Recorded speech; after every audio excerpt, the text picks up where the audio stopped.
Good morning, magandang araw, CPS Grade 10 learners.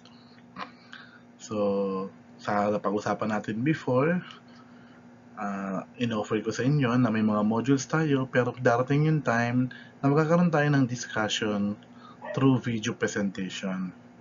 Hindi man tayo naka-synchronous class o nag-Google Meet o nag-online class, pero merong ibang way para maunawaan ninyo yung mga binigay sa inyong modules. At ito po yung isa, mag-upload tayo ng videos, ina-upload natin itong mga videos na to kung saan makakasabay kayo sa mga discussion para mas maunawaan ninyo yung mga nababasa ninyo at hindi lang kayo nagsasariling intindi tungkol sa inyong mga modules. Sana panoorin nyo ang video ito, tapusin ninyo, at nang makita ninyo at mas maunawaan pa kung ano nga ba yung sinasabi ng inyong mga modules. Alam natin lahat, mahirap ang sitwasyon ngayon, pero kaya naman eh. Kaya si Sir Jed kasama ninyo, pag-usapan natin ang ating mga aralin tungkol sa ating susunod na topic. Natapos na yung inyong mga gawain ng mga nakaraan. Kapasalamat ako sa inyong mga outputs, diba? May mga videos, may mga pictures, and doon sa sunod na output na hiningi ko, talagang lumabas ang inyong mga creativity, tsaka yung inyong mga talent sa paggagawa. Talagang sabi ko nga, kahit pala pandemic or kahit may mga hadlang, kaya pa rin ng mga bata. And minsan, mas gumaganda pa nga yung mga gawa. Kasi katulong ninyo yung mga kapatid, ang inyong mga parents, ang inyong mga tita. Kaya alam ko, patuloy pa rin ang ating pagkakatuto. So dito sa ating tatalakayin sa TLE, simple lang naman. Alam ko, yung iba, mga basics na, yung iba, ginawa na ninyo. And itong pinag-uusapan natin, hindi ko naman ito talaga, hindi lang ako may gusto, di ba? Although ito yung sinasuggest ng DepEd modules, pero nagpili tayo sa dami ng mga topics na pwedeng pag-usapan sa TLE. And kayo nga yung nagpili nito, di ba? Ang taas ng votes doon sa ginawa nating survey kung anong inyong mga topics na gusto. At ito nga yung cookery.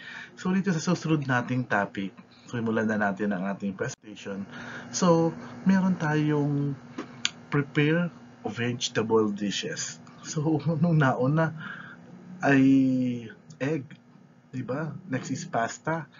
Ngayon, vegetable. Dito alam ko marami sa atin, marami sa inyo hate ito. Kasi bakit? Kadalasan pag mga kabataan, ang gusto nila yung mga karne or mga pork or yung mga instant meals, di ba? Instant noodles, instant order dito, instant order doon, delivery dito, delivery doon, kain agad. Kaya ngayong pandemic, ang dami ng mga lumaki yung katawan kasi nga ang daming instant. So, kung titingnan ang ating susunod na topic, lahat kayang gawin kasi lahat, kahit sa bakuran ninyo, may gulay, may pananim. And sa palengke, pwede tayong bumili. And sabi nga ng iba, mas mura daw ito compared doon sa ating ibang mga kailangan lutuin o gawin.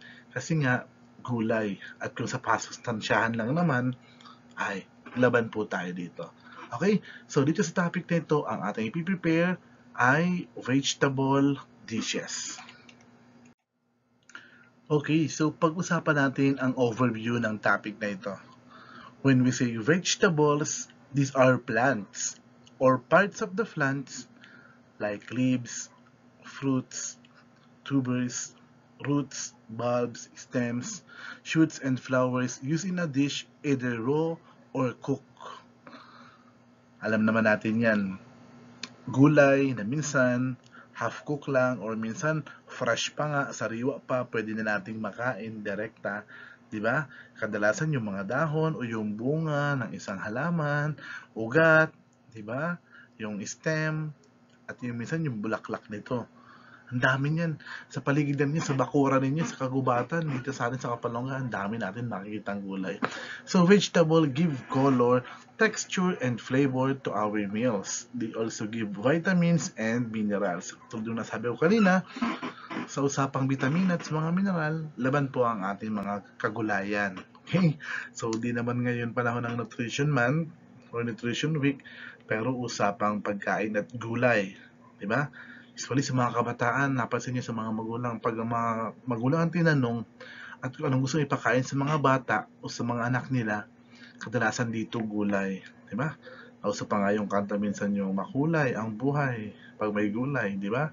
Kasi nga gulay, alam nating marami tayong makukuhang kasustansyahan at mga minerals dito. So, guys, class, mga grade 10 learners, hindi naman ibig sabihin na sa video ito ay explain ko to lahat or babasahin ko to lahat.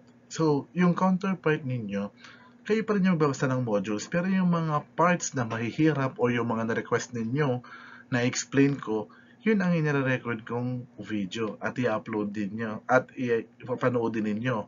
So, dahil ito ay available sa YouTube, pwede nyo siyang i-download sa inyong mga phones para kahit nasa saang barangay kayo o nasa ang lugar kayo, pag na-download nyo na to, pwede nyo na tong ma-view ulit-ulit na hindi na required ang internet connection. Yun ang kagandahan doon. Pwede nyo i-save sa inyong gallery, sa inyong videos, kesa kung ano-anong mga files, pictures, videos ang sinisave nyo dyan. I-save nyo itong mga lesson natin para pagdating ng mga exams and quizzes, meron kayong makapanood na that will serve as your reviewers. Diba? O bago kayo matulog, panoodin ninyo. O kaya kahit kayo nagpapantok na lang, kahit hindi pinapanood yung mismong video, pero napapakinggan nyo yung boses ko, o napapakinggan nyo yung audio, nare-refresh kayo or nare-review kayo, 'di ba? Kasi baka next year mag face to face na tayo, manibago kayo ulit, ibang-iba na ang setup, 'di ba? Baka nasanay na kayo sa buhay na nasa bahay lang ang pag-aaral.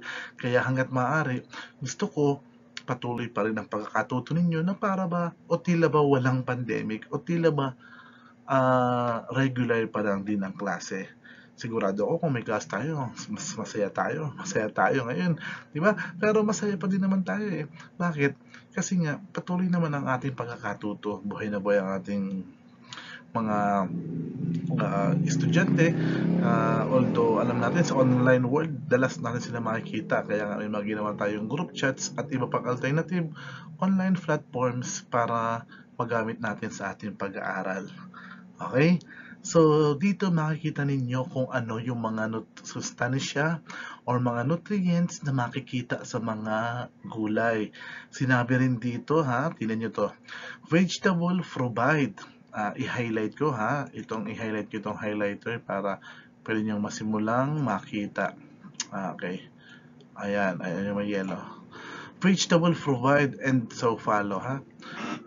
Nutrients vital for health and maintenance of your body. Maintenance of your body. Sabihin, ito pala ang parang mas nagpapatibay or mas nag-aayos ng inyong katawan. Kasi eating vegetable provide health benefits to people like reduce risk of some chronic disease, including heart attack, stroke, protect them against certain types of cancers, reduce obesity and type 2 diabetes, lower blood pressures, reduce the risk for developing kidney stones, and help decrease bone loss.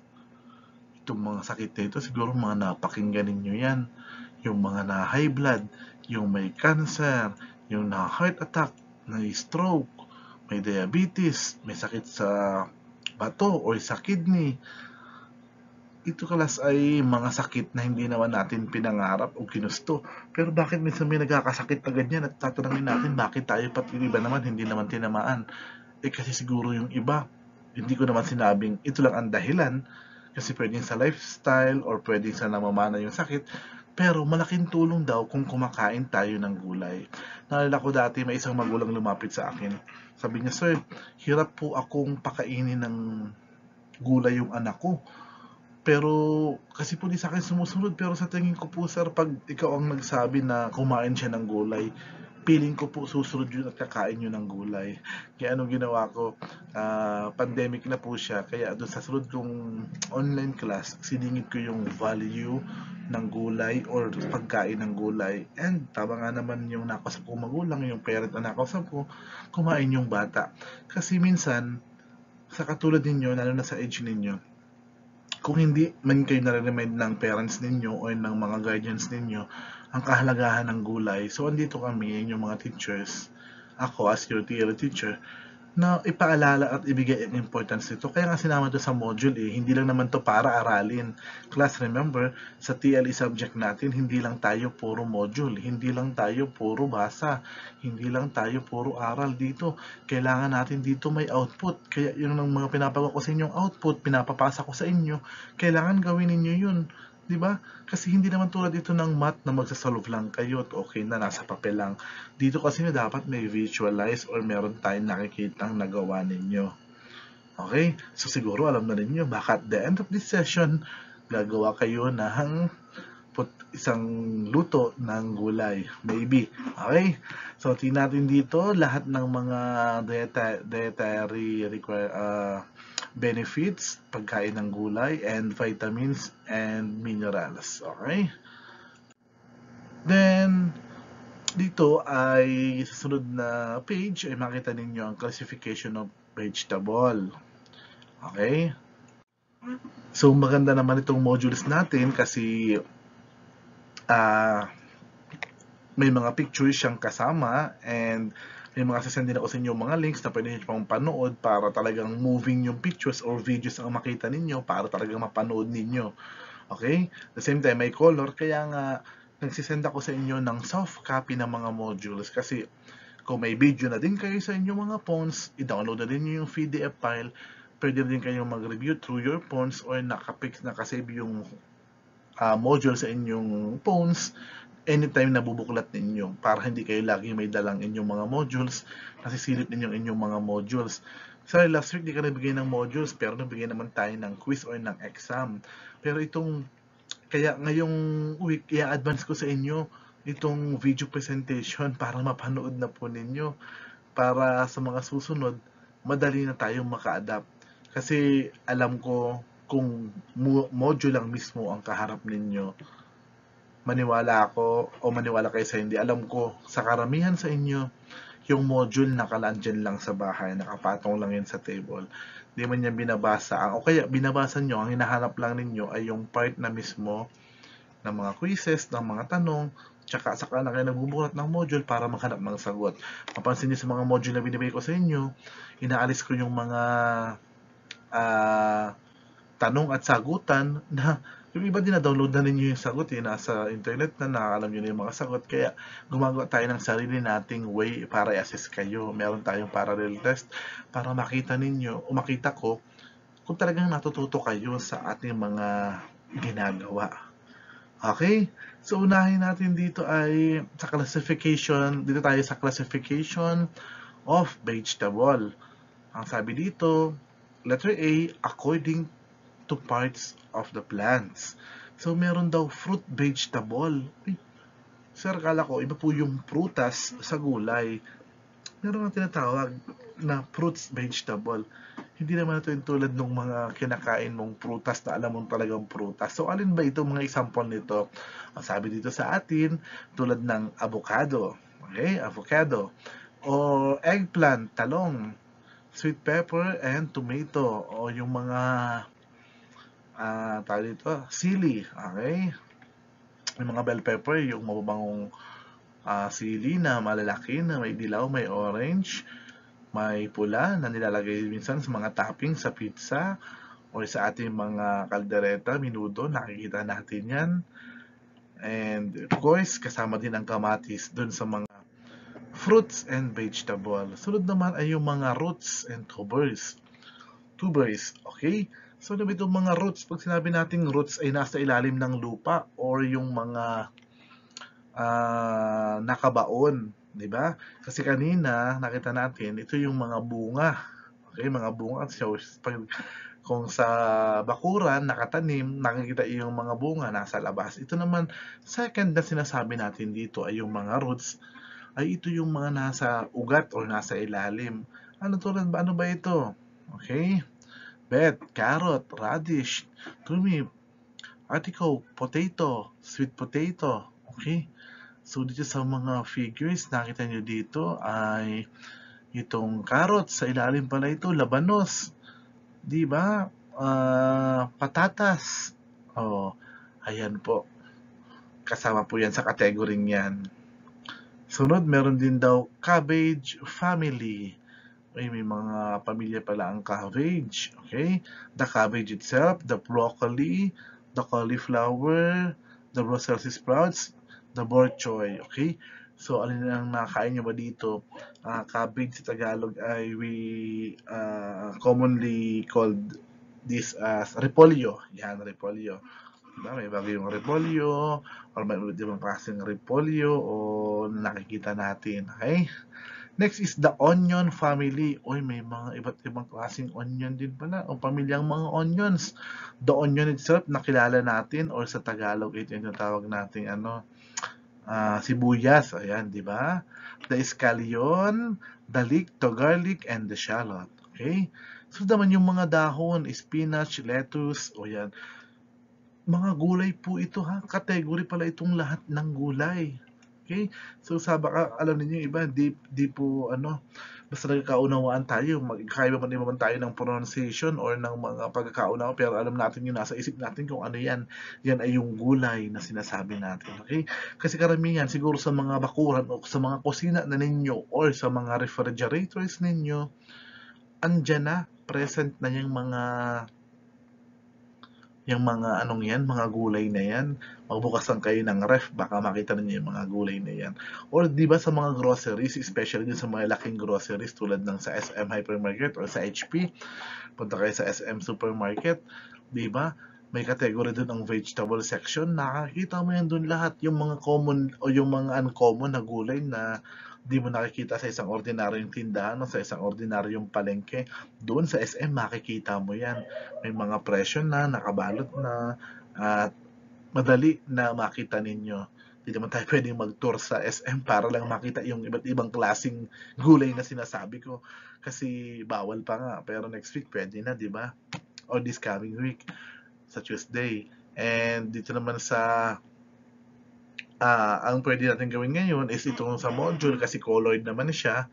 At the same time, din naman yung picture and sa pictures and videos online. Okay? Pero kung meron kayo sa mga sa sarili nyong bahay, refrigerators and much better, pwede nyo siyang i-cover, itingnan para makita ninyo. Alam nyo yung texture niya, alam nyo yung color niya, kitang-kita ninyo. Okay, so let us proceed. So, dito naman ay sa stalk, stem, and shoots. So, hatikok, asparagus, celery, fennel, bamboo, shoots. So, diba? Ito naman ay yung mga sanga o yung mismong katawan. Diba? Ano yung common dito? Yung asparagus tsaka celery, diba? Gumagamit tayo nito. And the last category is ito naman yung mushrooms. Okay? Sa mushrooms. So, ano pa lang tayo sa mga, sa mga halaman. Sa number 1 pa lang. Dito naman tayo sunod sa according to, at meron pa tayong susunod. So, according to chemical composition, yung may mga chemical na binubuo ng chemical composition, and according to nutritive value. Okay. So, nakakategory din pala yung mga gulay natin. O, alin ba yung mga carbohydrate-rich vegetables? O, tulad ng mga buto, seeds, roots, tubers. Hindi lang nakakategory siya sa bunga, sa halaman, sa ilalim, sa sanga, or sa root crops. Hindi lang doon. Meron din kasi pag sinabing, ang grupong ito ay matataas o fat-rich vegetable. Yan ay nuts, olives, avocado. O ito naman ay yung mga protein-rich vegetable. Peas, beans, legumes. So, parang ganyan. And the last one is yung mga nutritive value naman. Kung sinabing, alin ba yung mga vitamin A rich vegetables? Ayan po sa yung mga green, leafy, and yellow fruits. Okay? Yung mga dahon na green and mga bungang kulay dilaw. Ayun naman yung vitamin C, rich in vitamin C. Okay, ito po yung mga rich yellow vegetables. And ano naman yung vitamin B complex? So, itong peas, beans, ayan yung mga kategory ng ating mga kagulayan. So, magpatuloy po tayo. Then, ito naman medyo ito kasi magagamit nyo dito sa mga susunod pang topics natin dito sa cookery. Diba? Kasi kadalasan naman, alam ko during your lower grades, napag-usapan nyo na ibang mga tools and equipment sa kitchen. So, this is just a refresher. Okay? So, tulad itong mga knives na ito. Paring knife. Chef knife. Used in cutting. The chopping board. Pangkat. The chopping board. The colander. And the bowls that used to hold the vegetables. Nilagayan natin ng vegetables. Okay, the utility tray. Hold the ingredients. And the saute pan for sauteing or stir-frying vegetable. The steamer, o yung steamer, yung parang kawali. Tray, alam nyo na yan.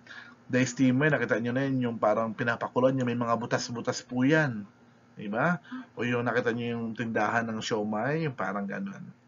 And the oven for cooking vegetable oven, steam or bake. Okay? Dito nabanggit din dito yung mga flavor components of vegetable like sugar, glutamic acid. Aralan natin nito yung mga definition and mga terminologies na mga ng ibang nasa module. The sulfur compounds and the color components, the chlorophyll, the carotenoids, and the flavonoids. Okay? Mga bagong words na napapakinggan natin na aralin natin at matutunan. Dito naman may mga safety tips at mga binibigay sa atin tulad nitong 4 factors to consider in choosing good quality vegetable. Kayo ba pag pinagpalengke kayo ng inyong mga magulang, ng inyong mga guardian, kaya na rin yung magpalengke? At sigurado ba kayong pag-uwi nyo sa inyong mga bahay, ang inyong pinalengke ay maluluto pa, mapapakinabangan at tatatagal pa ang buhay? Baka naman pagdating nyo sa bahay ninyo, ayan ay may mga uod na gulay, o kaya ay masisira na mabubulukin na, or madali na siyang mag-graduate or magpaalam yung gulay. So, dapat guys, or dapat class, bilang isang responsible na estudyante, responsible na anak, responsible na apo, dapat alam natin to, pag-aralan natin to. Alin ba ang hindi at dapat kong kunin o bilihin? Alin ba ang bad and good quality vegetable? Okay? First to consider is the freshness. Dapat alam naman natin, sariwa pa.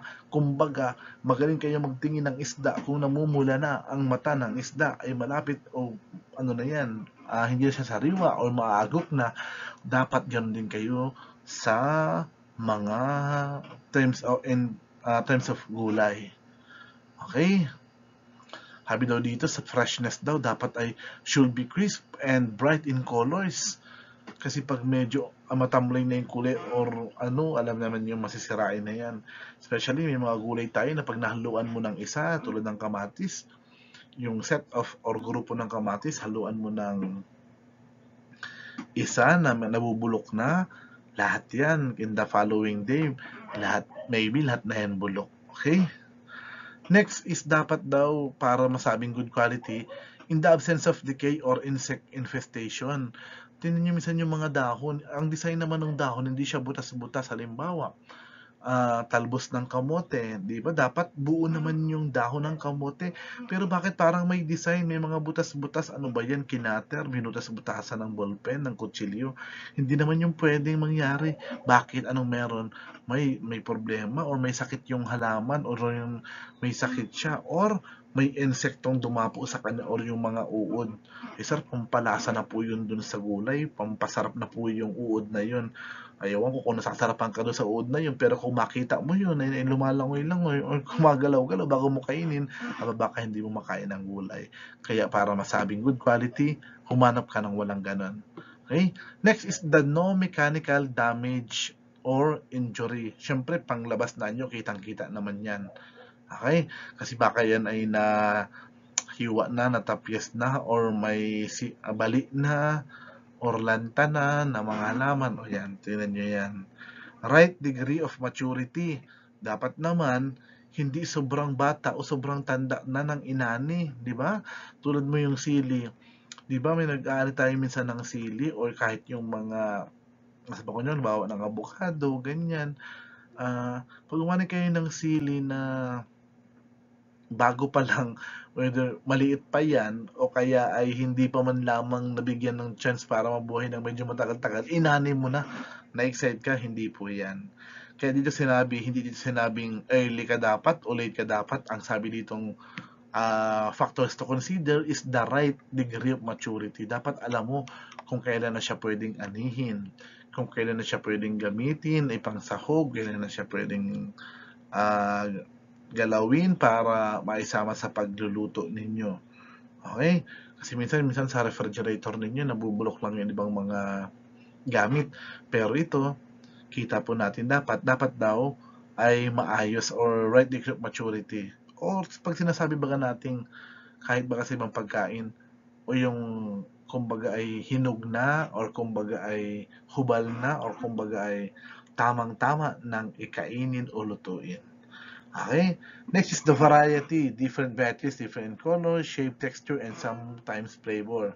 Okay? Siyempre naman, kung ang kulay ng patatas ay nagbabrown, ang tingin mo naman yung isa ay nag-orange na, nalanog na, nasira na, ay taka ka na. Kitang-kita yan, ha? Different varieties o kaya yung shape ay yupi-yupi na, yung patatas ay nagbukol-bukol na o nag-yupi-yupi na. Ay, there's something problem. Texture and sometimes flavor. Okay? But parang hindi nito lasang gulay. Iba na ang lasa nito. Be careful, the class. Bilang isang mga responsible estudyante, dapat alam po natin yan. Okay?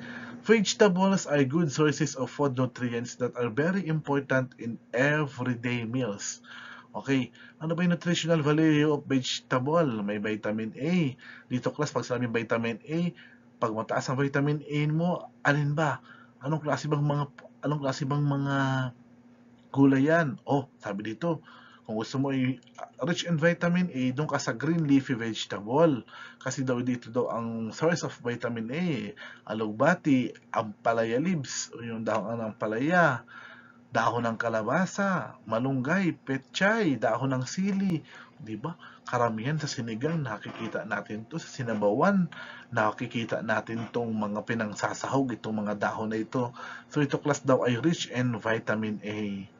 Okay? So tingnan na rin natin yung iba, like rich in vitamin C and vitamin B12. Ganun lang naman po class ang pag-aaral natin dito.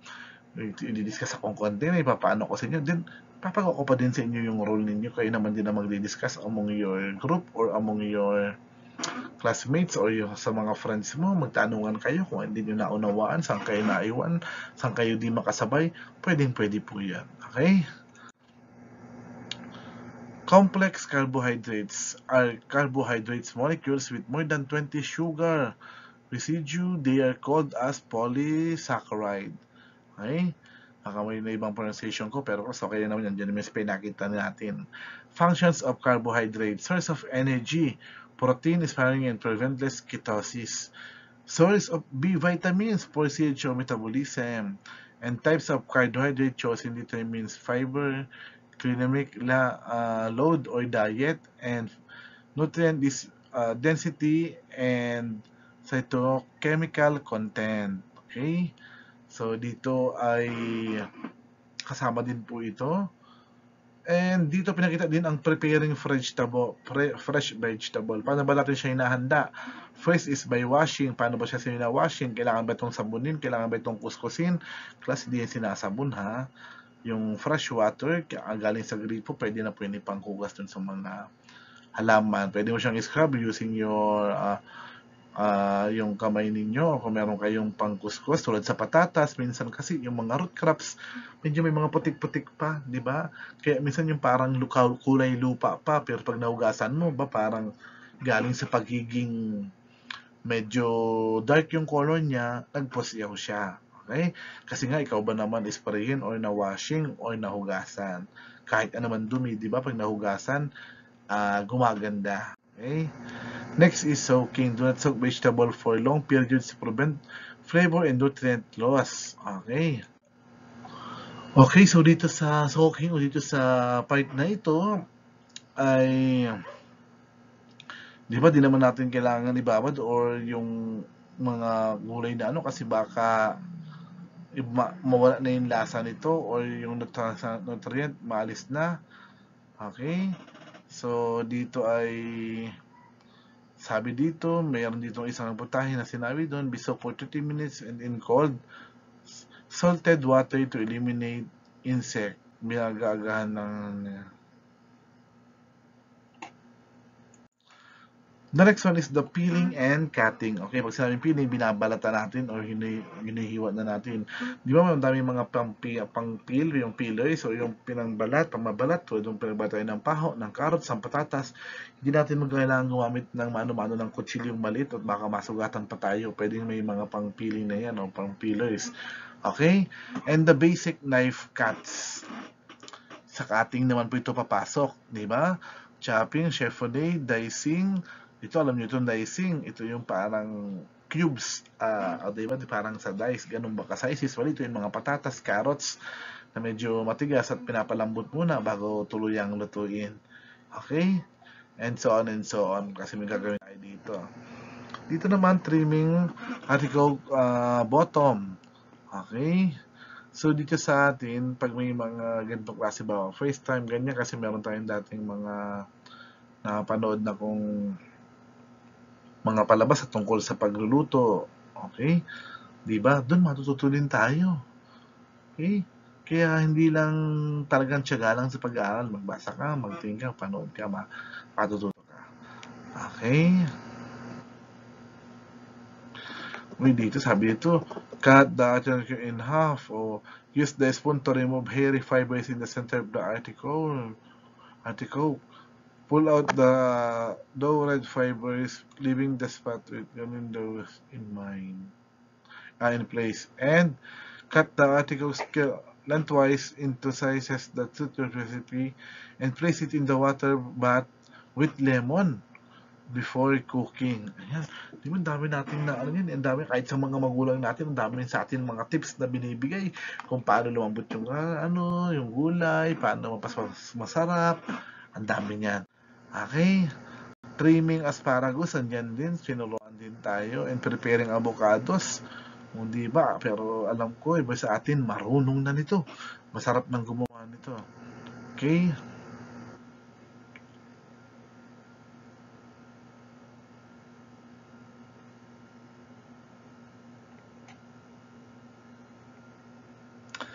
Patuloy po tayo.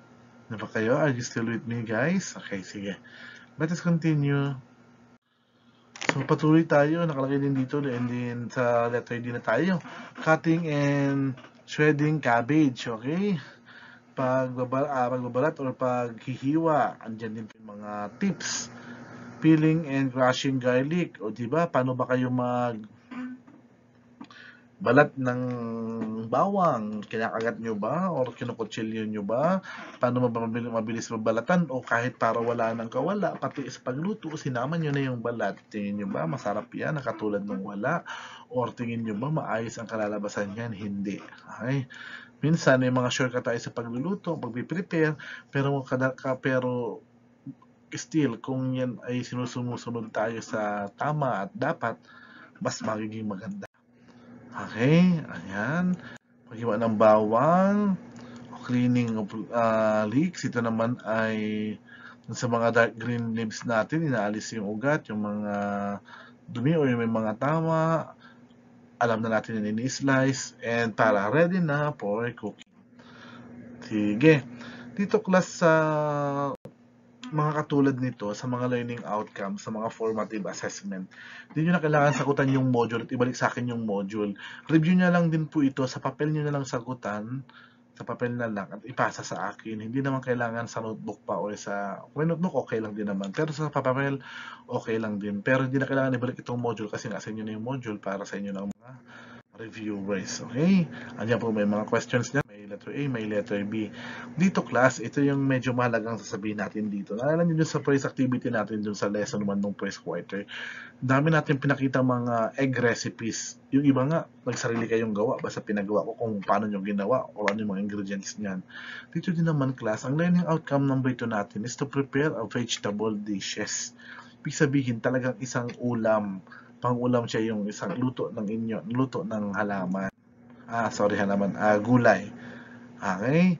So may general rules tayo dito of vegetable cookery. And the standard quality of cooked vegetables, sabi ko nga sa inyo, sa kulay, sa ganyan, sa lasa, nakalagay na po yan dyan. Kaya tingin ko ay okay naman tayo. Pwede tayong magtuloy-tuloy, katulad dito sa cooking frozen and canned vegetable. Oh, di ba? Ang hirap hiwain, ang hirap kunin pag frozen yung pagkain. Kaya ano bang kailangan natin gawin? Ayan, meron po dyan mga tips and na para magawa ninyo or matutunan ninyo. O yung mga gulay daw ng mga nakalata o yung iba mga nakabote o ano ba ang ano niyan? Pwede ba yan sa atin? Tingnan natin. And dito din sinabi din yung mga iba't ibang culinary terms of vegetables na pwede nating tulad niyang doriak, cauliflower, sorry pala itong dubari, cauliflower, o yung mga pangalan pala ito. Oh, di ba? Lyonnaise, onion, judic, brain, lettuce. Okay, sige. Dito mas enhancement activity, tuturuan kayo ng mga paggawa o baking, deep frying, etc. etc. Let's do it. Dito class, pipili lang din kayo ng isa tulong natin sa egg. Kung ano yung available sa inyong tools and equipments na meron kayo, pwede kayo yun. Doon lang kayo. So gagawin din natin ito, kanya-kanya na lang din kayo, individual na lang din. Okay? Or at least kung meron kayong kasama o pinsan sa bahay, dalawa kayo, di kayong dalawa na pwede na din naman yun. Pero pwede din po kayong solo lang din kayo, katulad na lang ninyo inyong mga guardian or parents. Pero ang sinasabi ko, gagawa po kayo, magpiprepare po kayo ng isang vegetable dish. Ay baka naman yung mama na ang gumawa. Tulungan lang po ninyong inyong mga anak o baka si papa na ang gumawa. Tulungan lang inyong mga anak lang para matuto lang din sila. Kahit pag saute or pagluto, makita nila kung paano. Kasi minsan yung kahit andyan yung mga gulay, pag mali ang pagkaluto natin, imbes na mapasarap, di ba? Tulad ng mga dahon, kung pinakuluan mo ng marami, lalambot, malulunak. Di tulad ng bago or nilagay mo na lang sa pagluto, sa may last part na lang. Okay? Sige, tulad niyan, performance number 2. May mga rubrics sa bawat ano, kung ano yung nasa postres. Pwede nyo gayahin. Ito naman, by means of mushroom, celery, o ito naman ay potatoes. Okay, simple lang. Dito na kayo kukuha din sa inyong mga nasa module, yung mga presentation na yan sa table. Kahit di naman nyo gayahin yan sa guidelines in plating. Malaga may maluto po kayo. Picturean ninyo tulad nung dati, isend ninyo para pag-upload natin sa Facebook yung mga output ninyo. Kahit na pandemic, ilalabas natin yan. Okay? I guess we are all good. At sabi ko nga sa inyo, iba't ibang putahin. Andito naman sa inyong modules, pwede nyo siyang basahin, bisitahin, isi-send ko na ito sa inyong file na ito this way na din, today na din. Okay? Para this week, magre-record din ako ng video at ang susunod nating video ay ito naman sa preparing or prepare and cook seafood dishes. Kasi ang Kapalonga, alam naman natin, nasa malapit tayo sa dagat. Mas siguro marami ditong seafood na putahe. Seafood dishes na pwede natin pag-usapan or pag-aralan para marunong din po tayo. Okay, natapos na natin yung mga halaman. Dito na tayo sa mga seafoods. At yung mga kasunod po itong lessons in discussion. So, ginagawa lang po natin ito again para dun sa mga nagbukas at mga na-forward na yung video yung pinapanood. Ginagawa natin itong ating recording. Hindi para kayo magpuyat para sa kapanood. Hindi po. Backup lang po ito sa module na binigay, backup lang po ito sa inyong sinend ng mga files para sa inyo, para mas maunawaan ninyo. Kasi iba pa naman din po baga yung may nagtuturo o may nagpapalok o may napapakinggan kayo, di tulad nung kayo inagambasa lang ng module na gantingin, na para pag mahabang inyong module, next page na kayo, or tapos na kayo agad. First page lang tapos na, madating na lang po yung exam, kaya ko naman yan sagutin. Yung mga ganong bagay po tayo. Kaya yun ang mga bagay na iniingatan natin. Kaya, please, CPS grade 12 learners, 3 section kayo, please be cooperative. At kung ano yung mga kulang-kulang kayo na mismong lumapit or mag-PM sa akin. Kasi baka sabihin nyo bigla, ba't po ganito ang grade ko? Wala ka nito, wala ka ganyan. Kasi bakit? Hindi ka nagmalay, sinabi ko na, baka absent ka nung in-announce ko. Or kaya sabi ko, i-follow up mo dun sa SA or sa kailan di ba hindi ka man sa ibang para sa advisor, kaya lang di ka man nagmamalay. Something like that. Okay? So, thank you very much my dear grade 10 learners. May mga kasunod na po akong video. Abangan natin para mas matuto tayo. Again, nasa YouTube po ito. I-download, i-save offline yung video para i-download niyo siya para ma-save siya offline para anytime, anywhere, pwede niyo ulitin, i-replay para matuto. Okay?